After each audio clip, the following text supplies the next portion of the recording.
What is up, folks? Today we are taking the Dodge Viper, the brakes are installed, and we're taking it to Warrior 1 Guns and Ammo. They're throwing on an event this morning, so we're gonna go hang out there for a bit. Also gonna get a chance to check out and test the new brakes. So I took a quick little ride in them last night, just to make sure I had brakes, but we still have to adjust the proportioning valve, so we're gonna do that today as well. So we'll get into all that. Let's get moving.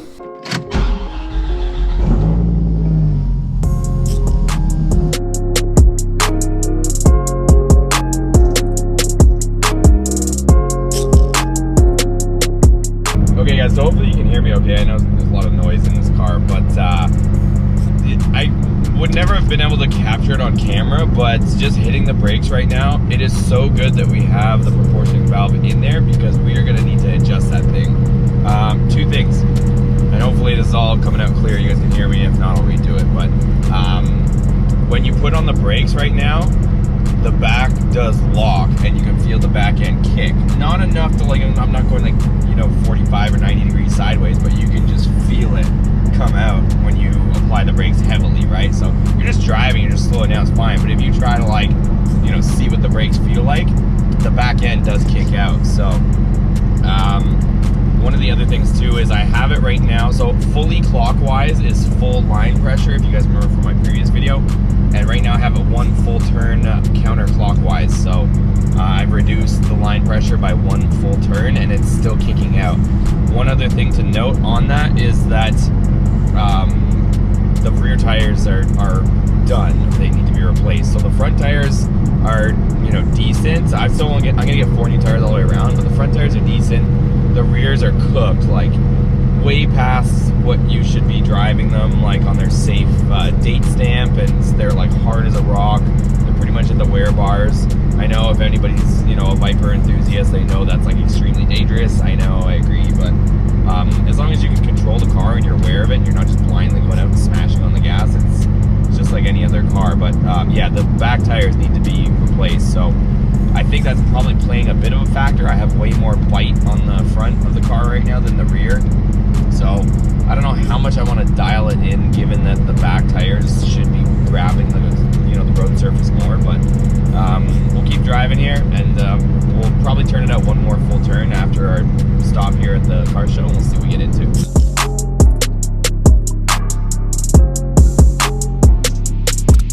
Okay guys, I just had like a slight heart attack moment there, so came up on like this traffic here, and trying to stop, you guys, is like the back end is kicking out like crazy. So definitely got to dial this back. So it's like you apply the brakes, and the only way I can explain it is you apply the brakes and then the back end starts to brake, light starts to come out on you, so you have to let off the brakes to get back on the brakes since there's no ABS. So definitely, if you guys ever consider this mod, make sure you put that proportioning valve on there, and I'll give you guys what my idea of where it should roughly be is. But right now it's we gotta reduce that line pressure. She's a wild animal right now. So yeah, we'll play with it in a second. Guys, we're running a little bit late, but I'm not trying to be a rubbernecker, but this is video proof for Norris that there was an accident.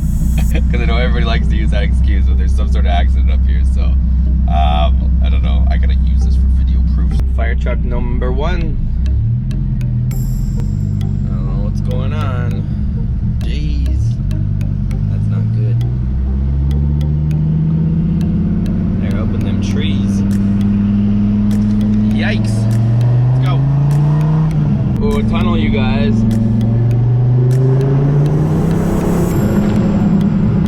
Woo! We're almost there. Alright guys, we are up in here. I don't know where we're gonna park. We'll figure this out in a second though. Check these out, you guys. Galvin's one is over there, but this one looks pretty similar. I like them wheels though. Look at that. This one's Galvin one. You got these wheels custom made. If you guys are Honda guys, you'll know these are stock NSX wheels, and they were turned into custom 3-piece. They drilled them and put new barrels on them. Pretty cool. Let's get in this thing. Hopefully there's no alarm. Let's see if we fit. Ooh. Oh my god.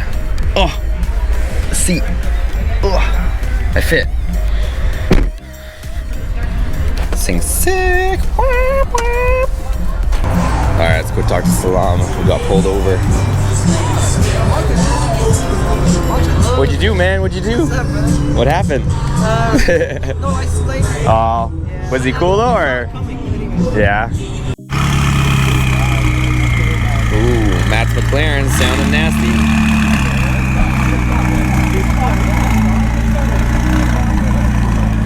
Okay guys, we're gonna try and get out of here safely right now. So we're all gonna roll out at the same time. Let's go. All right guys, so we ended up making it out of there without any harassment. So we're just gonna meet up for food, get some lunch, but we all had to leave at the same time. I don't know what was going on there, but for some reason they had it out for that spot. So we're out of there, let's grab some food. All right guys, we out of Duke's. Let's go meet up with the boys. We made it out alive. Look at the lineup. All right, so we're here. We're just grabbing food, and we think it was kind of staked out because everyone got pulled over, and they just kept waiting for every single one of us to leave before they went. So, but it had nothing to do with this guy. Woo! Here's the lineup, boys. Look at this. Look at this. Look at this. Got everybody all lined up. Everybody lined up. Got the Viper in the back. Ooh, look at this, you guys. It's gonna be us. It's gonna be us right here. Joe, open this thing. Joe, open it. All right, she's open. That's what we're gonna be in, boys. Woo! Look at this. I don't think we're gonna do the manual though. It's gonna be us. It's gonna be us. Competition seats. Get all that room. Ooh. Please. I can't touch the pedals though. I don't want to adjust your. Go ahead, no, it's fine. Go ahead. I'm alright. I'm alright. I'm alright. Ready? This is what she sounds like. Expand. He said we have to put it on track mode. Laser. Track mode. GPS connected. Eco, weather, track. Here's track mode, so it should be louder now. So she's in park. Ooh, she sounds so good.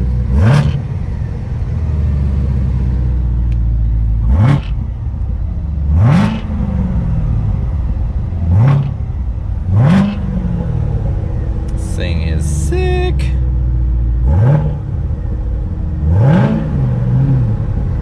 Okay, I'm gonna put the camera back here just so you guys can hear what this thing sounds like. It's stock, you guys. This is with track mode and E.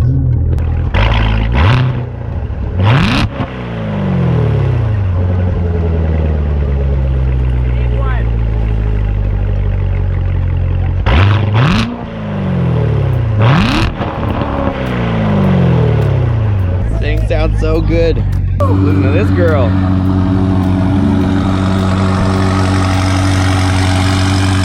Hit the gas. Woo.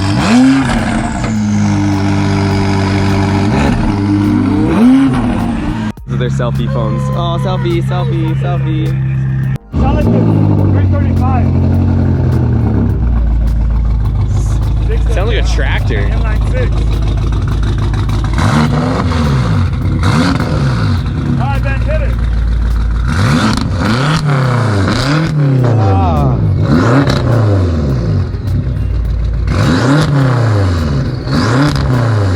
Okay guys, so we're back at the car. I'm gonna go ahead and turn this to full turns out because right now it is sketchy. Ben over here, 1, and let's do 2. So we got 2 more turns, less braking pressure in the rear so we don't skid, because right now she's sketch. She's sketch. Right now the back end, when you hit the brakes, it locks. Yeah, and it comes out. No, it's not, because I don't have ABS. So it locks, and then you have to let off the brakes, and you're skidding, and then you're coming into cars. It's sketchy. So we'll see how she works now.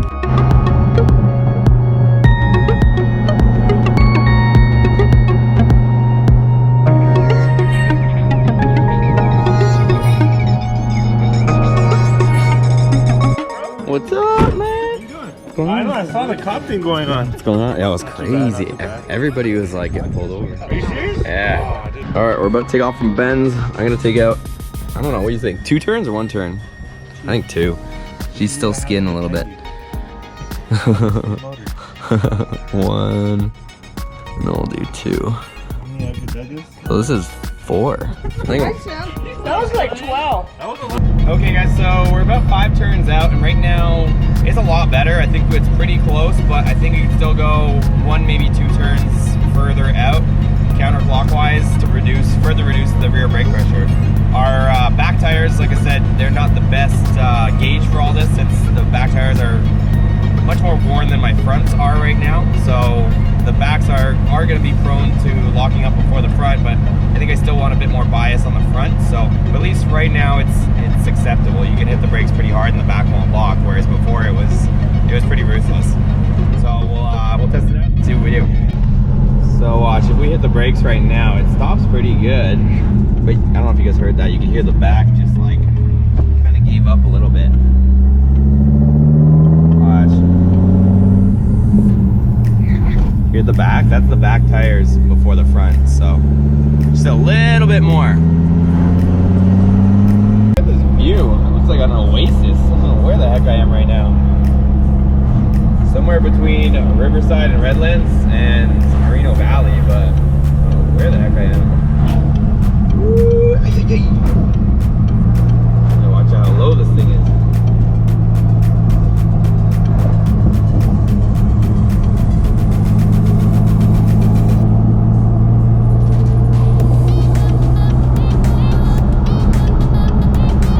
Like it's out of a movie.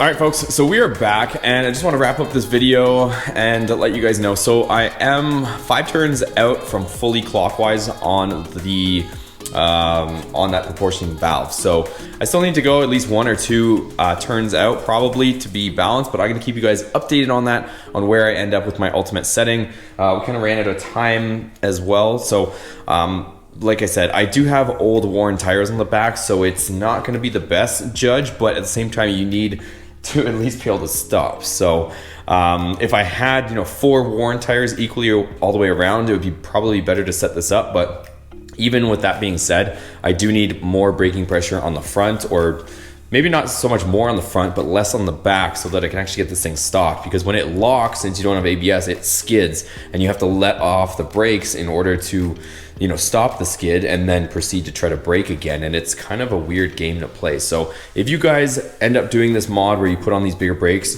do not do it without putting a proportioning valve. I'm telling you, it's not a good combination. You might be able to mask this behavior with putting really sticky tires or having good tires, but ultimately you don't want this much braking on the rear on this car. So do yourself a favor and make sure you get the proportioning valve, because I'm telling you guys, it's not a safe situation if you have that much braking pressure and power on the back. So also, it was a little bit strange with what was going on with the police situation there. It was a lot of people were getting pulled over for just driving perfectly fine, but I guess some people had issues with their car or whatnot. So take that for what it's worth. We just didn't want to get harassed in any sense, so we left in a group. Just because if they were literally sitting there like we were like ducks in water, just waiting to be picked off. So we kind of just left all at once, so that there's just too many of us for anything to really occur. But it was a really weird situation. I've never been to a car meet and felt that way, where you knew with 100% certainty that if you pulled out of that lot, that somebody was going to get pulled over. It was a pretty strange occurrence. But if you guys haven't seen the last video, check that video. You guys can see that there. But that's enough for today's video. We got a lot of cool stuff going on. I got some cooling stuff that we need to do with this, and then we also are going to be working on that. And you guys saw I'm starting to get a little more interested in C7 Corvette Z06. I'm still in between the fences on whether we would go manual or automatic. We already have 3 manuals, including the S2000, but the automatic is a faster car that we could use at the drag strip. So keep that in mind. I'd like manual. I know how to drive manual, of course, but I'm thinking maybe go automatic, since that'll be the faster car at the quarter mile. And at the drag strip, we can go faster. It's easier, it's more consistent to go fast. So let me know your comments and feedback down below. If we end up getting this Corvette thing, should we go with the Z06 automatic with the 8-speed automatic transmission, or do we go with the 7-speed manual? So So I'm up for either one. One, you know, plus or minus is the automatic is known and prone to overheating at a road course scenario without spending at least like $10,000 in external coolers. Whereas the Z06 manual, 7-speed manual, it has additional coolers. I don't know why GM did that, but it's less likely to overheat if we were to take the Z06 to a road course. But if we're going to the drag strip, then the automatic is obviously better. Let me know your thoughts down below. I'd love to hear it. Thanks for watching, guys. Support the channel. Hit that join button. Hit subscribe. Make sure you give this video a like. Also, check out our merch down below. You can see I'm wearing it too. We'll see you on the next video. Take care.